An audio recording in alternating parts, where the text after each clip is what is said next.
All right, so another day, another Adidas Yeezy update. Now, of course, yesterday we saw Adidas close the latest raffle for those new 500s as well as the 350 V2, but it looks like, ladies and gentlemen, both of those pairs did not sell out, as shortly afterwards, Adidas reopened the raffle with a new title saying something like last chance to participate or something like that. So as far as this latest batch of Adidas Yeezy releases, it looks like so far we've had the 350 V2 gray, we had those foam runners, the slides, as well as these two latest releases. So it looks like so far the only pair that's actually sold out were the foam runners, leaving Adidas shooting something like 1 for 5 right now from the field. And if we actually count the 350 V2 Beluga Reflective that's currently sitting over in the EU, it looks like their field goal percentage is even worse, coming in at 1 for 6. And of course, we know they have more releases planned for the duration of the month. So I just want to know, what is Adidas going to actually do with all of these unsold pairs? As we know, more pairs will continue to sit via the Confirmed app.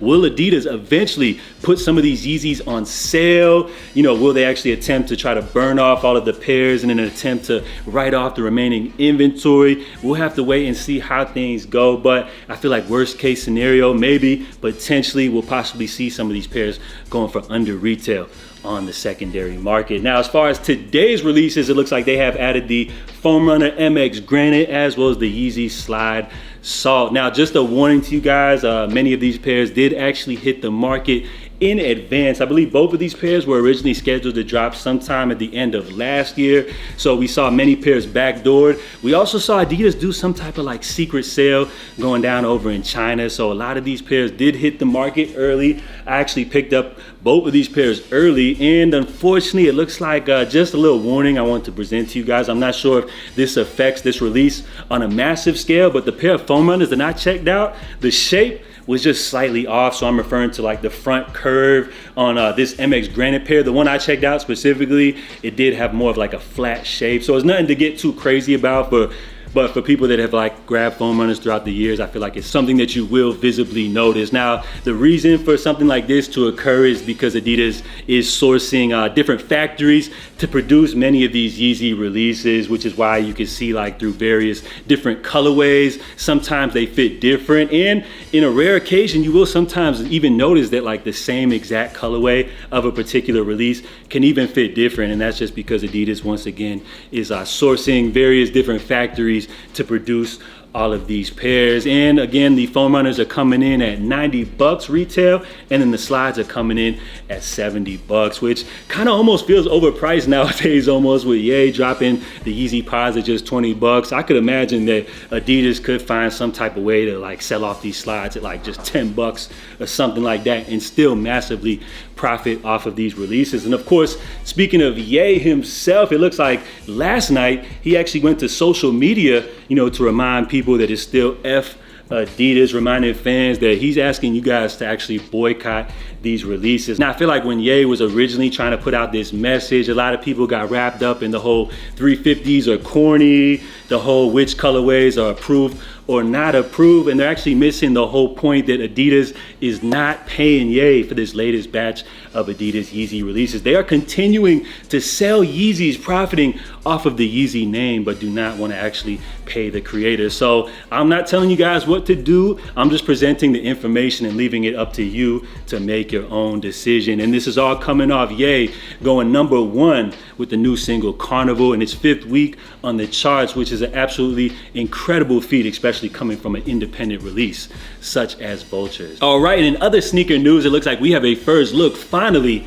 at these Jordan 4 Fears, which we heard they were going to be dropping this fall, but now this is the very first official look. It looks like Jordan is bringing these back from the original Fear pack, which dropped all the way back in 2013. So that Fear pack included the 3s, 4s, and 5s. Jordan Brand brought back the 3s last year. They're hitting us with the 4s this year, so one could only assume that we'll potentially see the 5s drop next year. And I would say even back in the day, these 4 Fears were probably regarded as the best of that original Fear pack. Now, as far as taking a look at these, I would say that from what I remember from the original pair, for some reason these look a lot better. I guess they're using that new shape that we saw introduced with those SB4s. Many people seem to have loved it, especially with the reimagines, and it looks like that's going to be the new standard for Jordan 4s moving forward. But I do have to say, as far as like this look, it hasn't really aged too well here in 2024, due to the fact that these contain that speckle design on the midsole. I feel like this was a design element that was overused to death, during that time, and doesn't really translate too well here in 2024.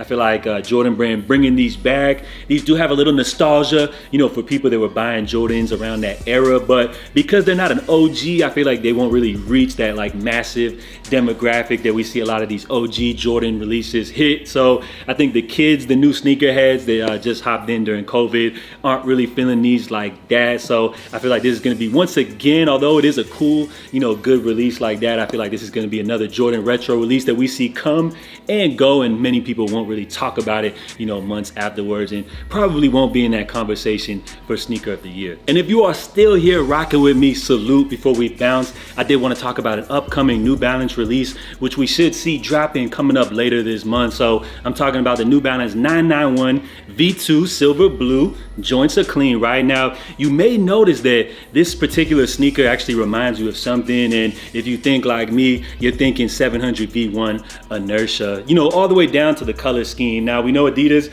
did drop a V2, but in my opinion, those V1s, the inertias, were definitely an all-time classic Adidas Yeezy release. So one could accuse New Balance of blatantly ripping off that colorway, or you could possibly say maybe, hey, it was a coincidence. But even if they were blatantly ripping off the colorway, I feel like we could give New Balance a pass just in this occasion, because many people do know that the original 700 V1 Wave Runner, the actual concept of like a chunky dash sneaker, was actually inspired by the New Balance 990 series. So I feel like, we can give them a little pass just on this occasion. And regardless, these joints are clean and definitely remind me of those 700 V1 inertia. So it looks like these joints are set to drop coming up later this month for a retail price of $250. So just wanted to mention those. Let me know what you guys think in the comment section below. Also, let me know what y'all think about those upcoming Jordan 4 Fears. Do you feel like those will be a big hit, with the consumer base? And of course, let me know your thoughts on this current phase of Adidas Yeezy drops. So you guys copping or passing? Drop your feedback down below. And if you enjoyed today's video, help out the channel by dropping a thumbs up. So I'm JA. Make sure you guys stay safe, stay blessed, and I'm out, y'all. Love. Yo, Adidas, y'all tried to destroy me, and now we got the #1 song in the world. And you out here, when I was there, y'all was stealing my ideas and put it in your company. Then you dismantled my creative team. Then you started making fake colorways. Then you paid off my lawyers while I was with you. Then you dropped me on a morality clause, even though y'all was the ones stealing my designs. Then you got the CEO coming up to me talking about, are we just gonna burn the product? Saying that directly to my face. Now y'all putting out product with my name on it. Y'all got y'all 60 years of contracts, or y'all 60 years of business experience to come in and take advantage of an artist. But I'm just not laying back and watch you take. Just take, it's not even the principle. It's not that I can't get money somewhere else. Y'all using my name. Y'all using my designs in 2024. Y'all doing this.